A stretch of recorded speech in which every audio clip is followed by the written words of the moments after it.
Saudara, sorotan lain yang menarik perhatian publik saat ini soal dugaan pelanggaran etik yang dilakukan Ketua KPK Firly Bahuri. Benarkah jika terbukti melanggar etik, Firly Bahuri bisa dikenai sanksi digeser dari posisi Ketua KPK? Ulasannya akan disampaikan Cindy. Silakan Cindy. Baik, terima kasih Friska dan juga saudara. Koordinator Masyarakat Anti Korupsi Indonesia atau MAKI, Boyamin Saiman menyebut Ketua KPK Firly Bahuri bisa dikenai sanksi dicopot dari posisi Ketua KPK. Koordinator MAKI hari ini memenuhi panggilan Dewan Pengawas KPK sebagai saksi untuk sidang kode etik terhadap Ketua KPK Firly Bahuri. Jika terbukti melanggar kode etik karena bergaya hidup mewah menggunakan helikopter, Boyamin Saiman menyatakan Firly bisa diberi sanksi berupa pencopotan sebagai Ketua KPK, meski masih bisa menjabat sebagai pimpinan. Oh, jangankan gajinya cukup, lebih dari cukup pun, gitu kan, bahkan 10 kali cukup, itu tidak ada relevansinya dia naik helikopter mewah untuk pulang kampung. Ini apalagi pulang kampung.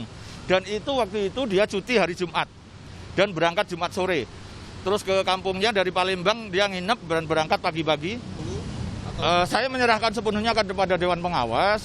Kalau pemahaman saya ini kira-kira sanksi apa kalau memang misalnya terbukti gitu kan. Gambaran saya ini Pak Firly tetap pimpinan tapi bukan ketua. Gitu. Tapi kalau sanksi-sanksi lain dengan ketua-ketua sebelumnya yang paling berat apa sih Pak biasanya? Belum pernah ada karena dulu ya ada teguran lesan, teguran tertulis kan gitu kan. Nah di sini karena menurut saya Pak Firly ini kemudian terlalu terbebani ketika jadi ketua itu menjadi protokolernya jadi melambungkan dia gitu menurut saya. Ketua KPK hari ini juga menjalani sidang etik yang dilakukan Dewan Pengawas Komisi Pemberantasan Korupsi atau KPK. Firly dimintai keterangan terkait dugaan bergaya hidup mewah dengan menggunakan helikopter. Saya akan hadiri ya. Hari ini ada pemeriksaan dan sekaligus klarifikasi dengan anggota Dewas terkait dengan dugaan pelanggaran kode etik ya. Saya ikuti dulu ya. Saya tidak mau poin klarifikasi untuk membantah. Biar nanti Dewas yang menilai ya. Dugaan pelanggaran etik ini, saudara, terjadi ketika Firly Bahuri menggunakan sebuah helikopter pada tanggal 20 Juni 2020 yang lalu. Ketika itu Firly menggunakan sebuah helikopter dalam sebuah perjalanan dari Palembang ke Batu Raja, Sumatera Selatan. Heli dengan nomor kode PKJTO itu adalah milik sebuah perusahaan swasta. Dan kasus dugaan pelanggaran etik kasus helikopter Firly Bahuri ini selanjutnya dilaporkan oleh Masyarakat Anti Korupsi Indonesia atau MAKI pada tanggal 24 Juni 2020. Dan saat ini Dewan Pengawas menggelar sidang kode etik di mana Firly diduga melanggar aturan kode etik terkait larangan bergaya hidup mewah. PLT juru bicara KPK Ali Fikri sebelumnya menyatakan sidang etik akan dilakukan secara tertutup, tapi isi hasil putusan akan disampaikan pada publik. Dugaan pelanggaran kode etik baik itu pimpinan maupun pegawai KPK berkomitmen akan siap hadir memenuhi panggilan proses-proses klarifikasi maupun pemeriksaan oleh Dewan Pengawas KPK. Hal ini mengingat salah satu tugas dari Dewan Pengawas KPK sesuai ketentuan pasal 37B besar Undang-Undang KPK adalah menerima dan menindaklanjuti laporan masyarakat mengenai dugaan pelanggaran kode etik pimpinan maupun pegawai KPK. Persidangan ini sesuai dengan ketentuan di Dewan Pengawas dilaksanakan secara tertutup, namun nanti ketika ada putusan dari Dewan Pengawas akan disampaikan secara terbuka. Lebih lengkap soal hasil sidang etik terhadap Ketua KPK Firly Bahuri akan disampaikan jurnalis Kompas TV Dani Saputra dari gedung KPK. Dani, bagaimana jalannya sidang kode etik yang digelar Dewan Pengawas KPK terhadap Firly Bahuri dan sudahkah ada pernyataan atau tanggapan dari Firly Bahuri soal statement dari MAKI bahwa Firly bisa saja dicopot dari jabatannya sebagai Ketua KPK jika terbukti melanggar etik? Ya, selamat sore Cindy.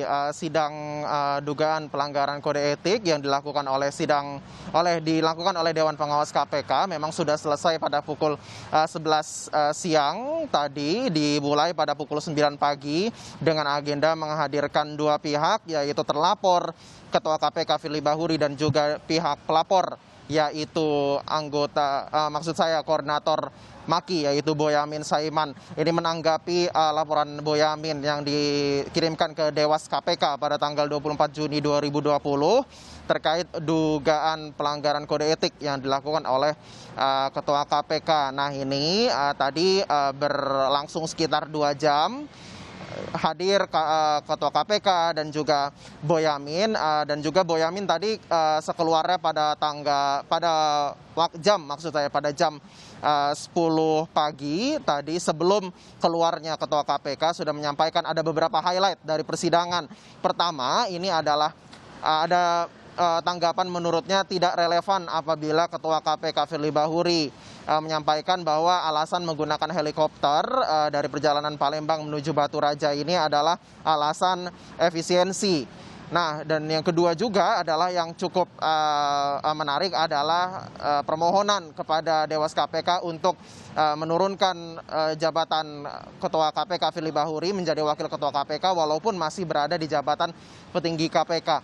Nah, tadi sekeluarnya Firly Bahuri, memang Ketua KPK ini tidak banyak bicara ataupun irit komentar, namun ia menekankan bahwa akan terus mengikuti persidangan sesuai dengan undang-undang yang tertuang yang sudah diatur oleh Dewan Pengawas KPK. Selengkapnya secara spesifik akan kami hadirkan pernyataan dari Ketua KPK Firly Bahuri. Terima kasih ya. Pak, boleh minta tanggapannya? Tadi kan ada permohonan dari Maki bahwa Bapak menjadi Ketua KPK. Itu bagaimana tanggapannya?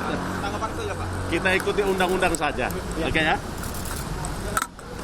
Kalau salah meminta Salah. nanti kita nggak bisa kerja gitu. Pak, oke ya. Makasih. Ya, selain tadi Boyamin menyampaikan tidak ada relevansi alasan efisiensi dan juga meminta untuk diturunkannya Firly Bahuri dari Ketua KPK, ia juga menyampaikan bahwa ini sebenarnya kasusnya ini sebelum-sebelumnya ini belum pernah ada yang sampai permohonannya sampai ini. Dulu adanya sidang dugaan pelanggaran kode etik itu biasanya dilakukan ataupun hasilnya ini biasanya teguran ringan ataupun teguran lisan saja, seperti itu. Cindy. Baik, jika sidang etik sudah selesai dilakukan, lalu kapan hasilnya bisa diumumkan kepada publik, Dani? Iya, Cindy, kalau sampai sekarang memang dari Dewas KPK belum ada konfirmasi secara spesifik kapan nanti putusannya akan dihasilkan ataupun keluar dari sidang kode etik yang akan dilakukan. Namun kalau misalkan kita merujuk ke peraturan yang dibuat oleh Dewas, ini memang sidang ini biasanya dilakukan maksimal 60 hari kerja. Jadi kemungkinan besar nanti setelah 60 hari kerja ini baru ada putusan dari sidang apakah nantinya Ketua KPK kemungkinannya seperti yang tadi sudah disampaikan, apakah nanti bisa ada potensi diturunkan dari jabatannya. Untuk agenda selanjutnya nanti akan ada sidang kode etik lagi yang dilakukan pada tanggal 31 Agustus 2020 minggu depan. Dan sidang ini nanti totalnya akan menghadirkan total saksi sebanyak 6 orang saksi. Seperti itu, Cindy. Baik, terima kasih Denny Saputra melaporkan langsung dari KPK terkait dengan dugaan pelanggaran etik yang dilakukan oleh Ketua KPK Firly Bahuri karena menggunakan helikopter dalam satu kesempatan. Dan tetaplah bersama kami, saudara.